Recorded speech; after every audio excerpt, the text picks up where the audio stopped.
जय हिंद फ्रेंड, हिंदी और प्राइड में आप सभी का स्वागत है। फ्रेंड्स, यहाँ पे कि हिंदी व्याकरण से संबंधित पीवाईक्यू के साथ ही हम कॉन्सेप्चुअल जो चीज़ें हैं, चाहे स्वर संबंधी अशुद्धियाँ, व्यंजन संबंधी अशुद्धियाँ, उन पर चर्चा पिछले क्लास में हमने की है। और आज जो हम क्लास में चर्चा करने वाले हैं वो है संयुक्त व्यंजन। संयुक्त व्यंजन के दौरान हम या, रा, छा, शा इन सब के साथ कौन सी संयोग की भूलें करते हैं उन पे दृष्टिपात करेंगे। तत्पश्चात हम पीवाईक्यू जो है जैसे साथ में लगाते चल रहे हैं उसको लगाएंगे। ये क्लास सभी विद्यार्थियों के लिए बहुत ही उपयोगी है, क्योंकि हिंदी व्याकरण और साथ ही साहित्य में आपके इम्प्रूवमेंट होना ज़रूरी है। हमसे जो अशुद्धियाँ होती है उन पे हमारा अच्छा कमांड होना चाहिए, तो उसी को ध्यान में रख के ये क्लास कराया जा रहा है। अपनी प्रतिक्रिया जरूर देते रहें। देखिए, संयुक्त व्यंजन संबंधी भूलों में हमें ये नहीं पता होता है कि यहाँ पे हमने कुछ शब्द लिखे हुए हैं जहाँ पे हम गलती करते हैं। जैसे कभी भी आप देखिए अंतर ध्यान लिखते होंगे तो ये इस तरीके से भी लिखा जाता है और आप जैसा प्रोनाउंसिएशन करते हैं वैसा बोल भी देते हैं। जबकि शुद्धतम रूप में अगर ये देखें तो अंतर ध्यान ये से इस तरीके से लिखा जाता है, अंतर ध्यान। उद्देश्य, उद्देश्य जब लिखते हैं तो उद्देश्य में भी हम कहीं पे भी हलंत लगा दे रहे हैं, कहीं पे भी जो है मात्राओं का प्रयोग कर लें, कि जबकि सही नहीं है ये। अगर आप जैसे उद्देश्य लिख रहे हैं तो उद्देश्य लिखने के दौरान ये जो उद्देश्य है कि यहाँ पे हलंत है, देश क्या है, इस तरीके से लिखा जाएगा। तो या के संबंधी जो भूलें होती हैं उनमें जैसे अंताक्षरी का काफी पूछा जाता है, तो हम बोलते हैं अंत्याक्षरी। जब आप अंत्याक्षरी बोलेंगे तो ही जो है सही लिख पाएंगे, तो अंत्याक्षरी लिखने का ये तरीका है। स्वास्थ्य को लिखने के लिए स्वास्थ्य हो, अब ऐसा नहीं हो कि स्वास्थ्य लिखने में आप या को लोप कर दें। यही हम गड़बड़ी करते हैं ना, कि लिखने के समय जब संयोग करते हैं तो कोई भी उसमें जो टर्म होता है उसको गायब कर देते हैं, जो कि सही नहीं है। राग के साथ भी संयोग की अशुद्धियों में काफी चीजें देखने को मिलती है। जैसे कहीं पे लिखना हो आपको पुनरुत्थान, ठीक है, अगर पुनरुत्थान सही से उच्चारण में लाते हैं तो आप पुनरुत्थान इस तरीके से लिखेंगे। लेकिन हमें दिक्कत ये होता है ना कि हमें ये नहीं पता होता रेफ वाला रा कहाँ लगाना है, किस तरीके से प्रयोग करना है, तो उसमें भी गलती कर देते हैं। जैसे मान लीजिए सडनली आपने ये देखा यहाँ पे इस तरीके से मान लो लिखा हुआ है परिवर्तन, तो ऐसा लग रहा है परिवर्तन वा के बाद ही प्लस रा हो जा रहा है, तो हम क्यों यहीं पे ना लगा दे, वा पे लगा दे, जबकि ये चीज गलत है। जब आप सही से लिखेंगे परिवर्तन को, तो परिवर्तन लिखने का सही तरीका ये है कि आपको उसके बाद वाली मात्रा पे प्रयोग करना है, लेकिन हम गलत कर देते हैं। इसी तरीके से और भी कुछ देखते हैं, जैसे दिया है दुर्दशा, ठीक है, दुर्दशा। तो आप इसको देखिए कि ये दुर्दशा सही लिखा गया है, ये दुर्दशा सही है। अगर यहीं पे फिर से यहाँ पे इस तरीके से कर दिया जाए इसके बाद, तो ये गलत हो जाएगा। तो राग के जो रूप संयोग में बनते हैं हम नहीं समझ पाते, कि कहीं पे आप इस तरीके से देखते हैं, कहीं पे इस तरीके से देखते हैं, कहीं पे इस तरीके से देखते हैं। इनका प्रयोग हमें अच्छे तरीके से आना चाहिए। और राग जो किसी के ऊपर प्रयोग में आता है उसे क्या कहते हैं, रेफ कहते हैं, ठीक है। और रेफ के लिए नियम ये होता है कि रेफ अगले वर्ड के ऊपर रहते हैं। अगर हमने बोला जैसे यहाँ पे हमने लिखा परिवर्तन, है ना, तो हमेशा ये ध्यान रखिएगा कि रेफ जो होता है अगले वर्ड के ऊपर जाके लगता है। और अगर यहीं पे रा का प्रयोग अगर देखें कि रा के साथ भी कोई मात्रा का प्रयोग है, तो जैसे मान लीजिए हमने एक एग्जाम्पल लिया कर्म। अब कर्म में आप देख रहे हैं कर्म में यहाँ पे तो लगा है, लेकिन अगर हमें बोलना है कर्मों, तो कर्मों में अगर यहाँ पे मात्रा ऑलरेडी लगा हुआ है तो कर्मों में मात्रा की जस्ट बगल जो है, उसके ठीक बगल जो है, यहाँ पे इसका प्रयोग हो जाता है। तो हमें ये ध्यान रखना है कि रेफ या रा के साथ जो संयोग की अशुद्धियाँ हैं उनमें किस तरीके से ठीक ठाक प्रयोग उसका करना चाहिए। एक गड़बड़ी ये होता है कि हम नहीं समझ पाते हैं और उच्चारण में सामान्यतः वैसे ही बोल देते हैं, जैसे बोलते हैं छ, तो जब हम वर्ग में का वर्ग, है ना, चा वर्ग, उसमें जाते हैं तो जो छा है और ये क्षमा, इसमें जो छा है इसमें भी हमसे अशुद्धि हो जाता है। तो यहाँ पे हमें ये ध्यान रखना है कि यहाँ पे कैसे सुधार कर सकते हैं।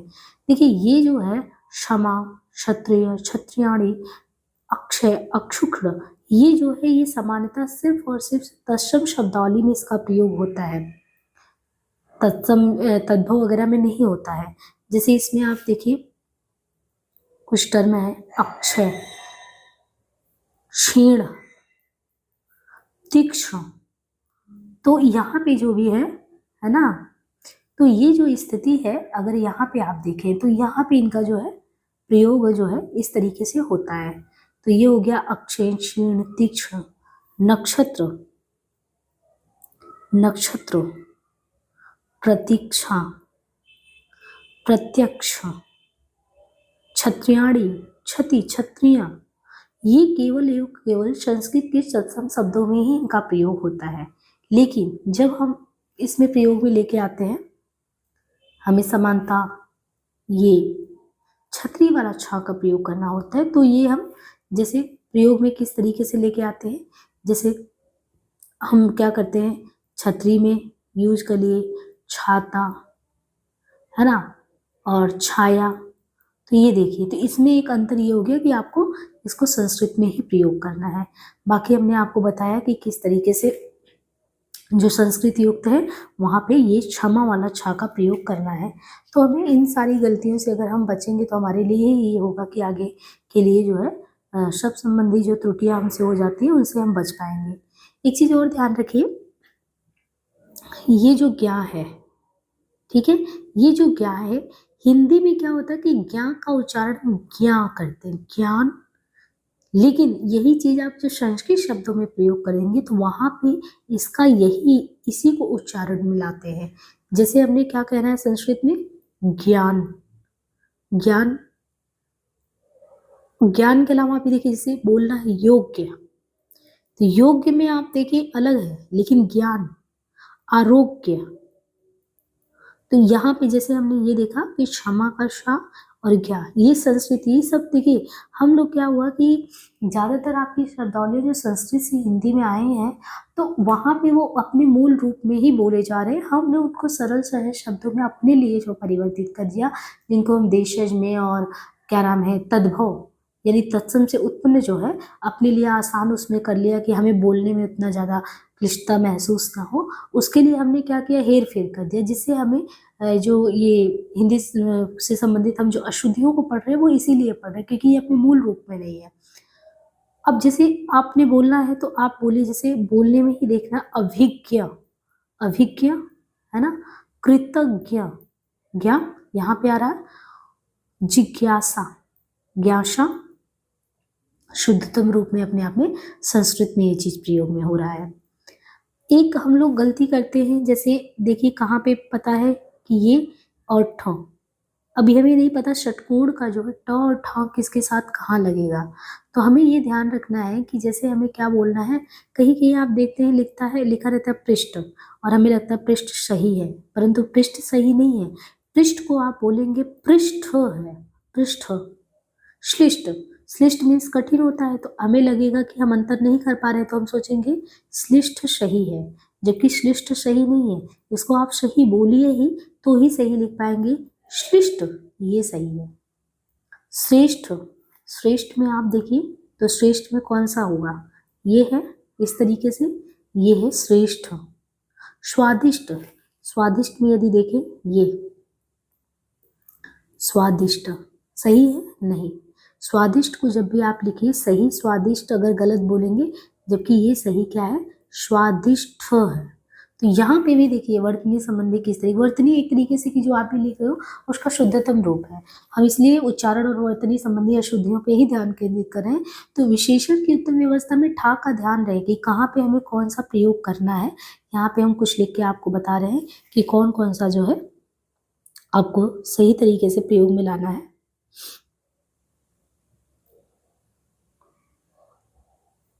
देखिए जैसे जो प्रयोग में आता है कनिष्ठ, अब आप इसको सही बोलेंगे तो सही लिखेंगे कनिष्ठ।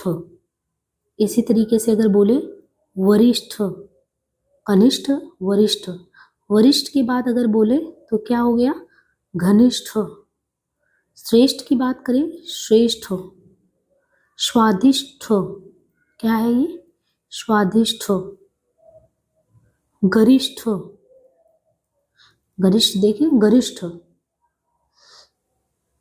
और कुछ जो शुद्धतम रूप में है, अब देखिए आगे के हम देखें अभिष्ठ, तो ठ है नहीं, यहाँ पे ध्यान रखिए अभिष्ट, इसमें ट है। कष्ट, टा है, ठा नहीं है। गोष्ठी, ये सब प्रयोग में लाते हैं। चेष्टा, अब चेष्टा नहीं है, चेष्टा है। ज्येष्ठ, ठा है, ज्येष्ठ। इसी तरीके से हम परिशिष्ट के बारे में बोलते हैं तो परिशिष्ट है कि परिशिष्ट है, तो परिशिष्ट है, हमें बोलना ही है परिशिष्ट। पुष्टि, तो पुष्टि नहीं है, पुष्टि है। प्रतिष्ठा, ठा आ रहा है लास्ट में, प्रतिष्ठा। अगर हम ठा बोल रहे हैं तो लिख भी रहे हैं। बलिष्ठ, अब बलिष्ठ बोल रहे हैं तो सही है, लेकिन भ्रष्ट, ठा नहीं, भ्रष्ट, तो ये ठा है। मिष्टान में गलती कर देते हैं, जबकि यहाँ मिष्ठान नहीं है, यहाँ पे क्या है, मिष्टान। मिष्टान, ये जो गलतियां है ना, तो ठा और ठा संबंधी, यहाँ पे अगर आप देखेंगे, ध्यान देंगे तो ये गलतियां नहीं होंगी। तो ऐसे बीच बीच में जो है, बीच के स्टार्टिंग की क्लास में आपको स्वर संबंधी और व्यंजन संबंधी, संयुक्त व्यंजन संबंधी और शुद्धियों पे बात करते हुए चल रहे हैं, और साथ ही साथ हम प्रीवियस के क्वेश्चन भी लगाते चल रहे हैं, ताकि जो है आपको बहुत अच्छा कमांड होता चले PYQ पे। ठीक है, तो हम आगे क्लास में अब कुछ क्वेश्चन ले लेते हैं, और आप लोग थोड़ी सी अपनी पॉजिटिव फीडबैक देते रहिए कि आपके लिए किस तरीके से उपयोगी सिद्ध हो रहा है ये क्लास।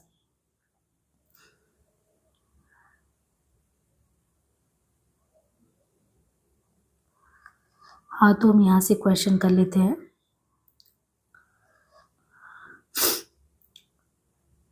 सामान्य तौर पे यदि देखें तो कर्ता क्रिया आदि के सार्थक शब्द समूह को क्या कहते हैं? सामान्य तौर पर कर्ता क्रिया आदि के सार्थक समूह को क्या कहते हैं? अगर सार्थक कुछ निकल आ रहा है तो सार्थक में तो वाक्य होगा। वाक्य के 3 भेद बताया था, सरल, संयुक्त, मिश्र वाक्य। निम्नलिखित विकल्पों में से शुद्ध वाक्य चुनना है। मैंने 3 कुर्सियां खरीदी मेरी भाई की शादी के लिए। अनेकों, तो हमने पहले ही बताया था, अनेकों तो होगा नहीं, वो अपने आप में बहुवचन है, तो ये एक वैसे भी अशुद्धतम रूप में होगा। तुम बहुत अच्छे बच्चे हो, तुम बहुत अच्छे बच्चे हो, इसमें इन्होंने पदबंध, विशेषण पदबंध, तो बहुत अच्छा, किसी को अप्रिसिएट कर रहे हैं लेकिन अच्छे से, बहुत अच्छे से, तो पदबंध का विशेषण हो गया। अशुद्ध वाक्य का चयन करना, लड़की दौड़ती है, बादशाह खांसती है। देखिए, बादशाह खांसती है, बादशाह खांसती है कि खांसता है, पढ़ने से KVS का क्वेश्चन है। शीला आई और अंधे को सहारा दिया। अच्छा, शीला आई, शीला आई, लेकिन क्या किया, और उसने क्या किया, वो आई और एक काम उसने किया, उस पे बेस्ड है, उसके आने से दूसरा काम हुआ कि नहीं हुआ। शीला के आने से ही उसने कंधा दिया, तो ये ध्यान रखना है। संयुक्त वाक्य, 2 वाक्य समुच्चय बोधक अव्यय और तथा से जुड़े हुए हैं। शुद्धतम वाक्य का चयन करना, मेरे को भूख है, कल घर आऊंगा, वह बोले। अशुद्ध वाक्य शुद्ध में, मेरे को भूख है, मुझे भूख है, राजा जरूर मारेगी, राजा जरूर मारेंगे, वह बोले या बोला। यहाँ पे देखिए, प्रश्न संख्या 828 से 37 के दिए गए वाक्यों में एक वाक्य शुद्ध है, जिसका चयन करना है। उसे मृत्युदंड मिला है, उसे मृत्यु की सजा मिली है, उसे तत्काल मौत की सजा मिली, तो यहाँ समझना है उसे मृत्युदंड मिला है। मृत्युदंड अपने आप में ही वो हो गया, तो उसमें सजा को अलग से हम क्यों वो करेंगे। गाय का शुद्ध यहाँ मिलता है, गाय का शुद्ध दूध यहाँ मिलता है, यहाँ गाय का शुद्ध दूध मिलता है, शुद्ध गाय का यहाँ दूध मिलता है, यहाँ मिलता है गाय का दूध, तो सीधे से आपको लगेगा कि यहाँ पे क्या है, गाय का क्या है, शुद्ध दूध मिलेगा। उनके पास कोई सामान खाने के लिए नहीं है, कोई भी खाने का सामान, उनके पास खाने का कुछ भी सामान नहीं है, सामान नहीं है कोई भी उनके पास, तो उनके पास कोई सामान खाने के लिए है या नहीं है, उनके पास खाने का कुछ भी सामान नहीं है। मेरे पिताजी के चित्र पर गुलाब की एक माला टंगी है, एक गुलाब की माला मेरे पिताजी के चित्र पर टंगी है, एक गुलाब की माला टंगी है मेरे पिताजी के चित्र पे, एक गुलाब की माला चित्र पर टंगी है मेरे पिताजी की। तो आप जब इसको बोलेंगे, इसमें समानता ये होता है कि जब आप सही बोलेंगे तो आप पहचान जाएंगे, ऐसा नहीं है। या मेरे पिताजी के चित्र पर गुलाब की एक माला टंगी है, एक फूलों की माला लाओ।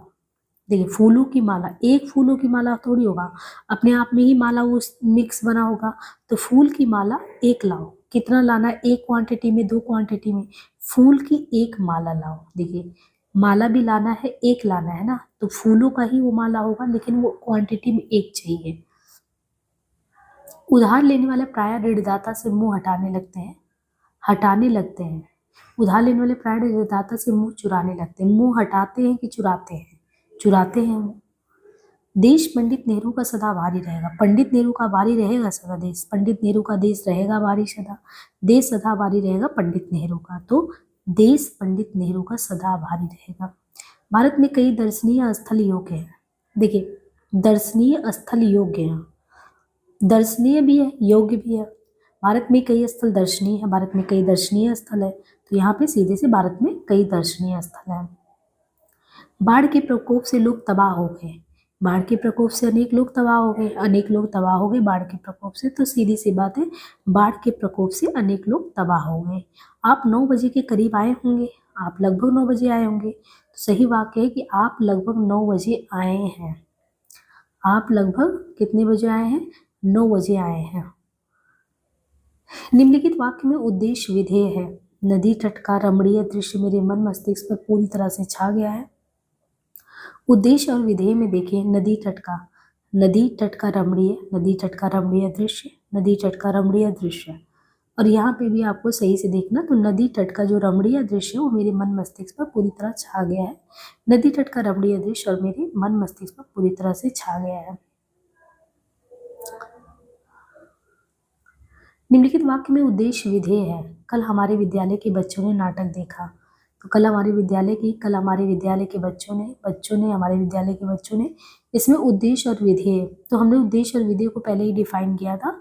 तो कल हमारे विद्यालय की किसने देखा था? बच्चों ने नाटक देखा था ना, तो उद्देश्य है कि हमारे विद्यालय के बच्चे, और क्या है, काम क्या हुआ है? नाटक देखने का। निम्नलिखित वाक्य में प्रधान उपवाक्य है, मेरा यह सोचना कि लोकेश प्रतिभाशाली छात्र है, सही निकला। मेरा ये सोचना कि लोकेश क्या है? प्रतिभाशाली छात्र है। मेरा यह सोचना सही निकला, क्योंकि फिर वो लोकेश के बारे में कहा जा रहा है ना, तो प्रतिभाशाली है या नहीं है। इनमें कौन सा वाक्य शुद्ध है? सीता ने ये कहा, सीता यह कही, सीता ने यह कही, क्या है? सीता ने यह कहा, वाक्य व्याकरण की रचना की दृष्टि से शुद्ध है। कौन सा वाक्य सही है? बैल और बकरी घास चरती हैं, चरता है। बैल और बकरी घास चरते हैं। व्याकरणिक दृष्टि, बैल और बकरी घास चरते वाक्य शुद्ध, क्योंकि वाक्य रचना के नियम के अनुसार यदि विभिन्न लिंगों के कर्ता से जुड़े हो तो क्रिया सदैव पुल्लिंग बहुवचन में होगा। यहाँ बैल पुल्लिंग तथा बकरी स्त्रीलिंग में दोनों ओर से जुड़े हुए हैं। मरम वचन जब सीता बोला, पंक्ति का प्रयोग हुआ है। मरम वचन जब सीता बोला, कर्मवाच्य, गलत वाक्य, कर्तवाच्य, भाववाच्य। देखिए, मरम वचन जब सीता बोला, सीता के संबंध में कहा जा रहा है कि सीता बोला, तो गलत वाक्य है। अवधि बोली की उपयुक्त पंक्ति में सीता तो स्त्रीलिंग है, तो सीता बोलेगी, बोला तो है नहीं, तो ये असंगत है। मरम वचन जब सीता बोला, हरि प्रेरित लक्ष्मण मन डोला। निम्न में से कौन सा वाक्य शुद्ध है? राम ने पेट भर मिठाई खाई, राम ने पेट भर के मिठाई खाई। राम ने भर पेट, तो पेट भर नहीं भर पेट होता है। निम्नलिखित में से कौन सा वाक्य शुद्ध है? मैं आपकी सौजन्यता पर मुग्ध हूँ। सौजन्यता लिखा है, सौजन्य लिखा है, सुजन्य लिखा है। इनमें से तीनों वाक्य अशुद्ध है। सौजन्य, सुजन्य, मैं आपके सौजन्य पर मुग्ध हूँ। निम्नलिखित में से शुद्ध वाक्य है, स्नेहा ने गीत की 2-4 लड़ियां गाई। परीक्षा की प्रणाली बदलना चाहिए। मुझे बड़ी भूख लगी। केरल अहिंदी भाषी प्रांत है, तो केरल क्या है? अहिंदी भाषी प्रांत है। स्नेहा ने गीत की 2-4 कड़ियां गाई।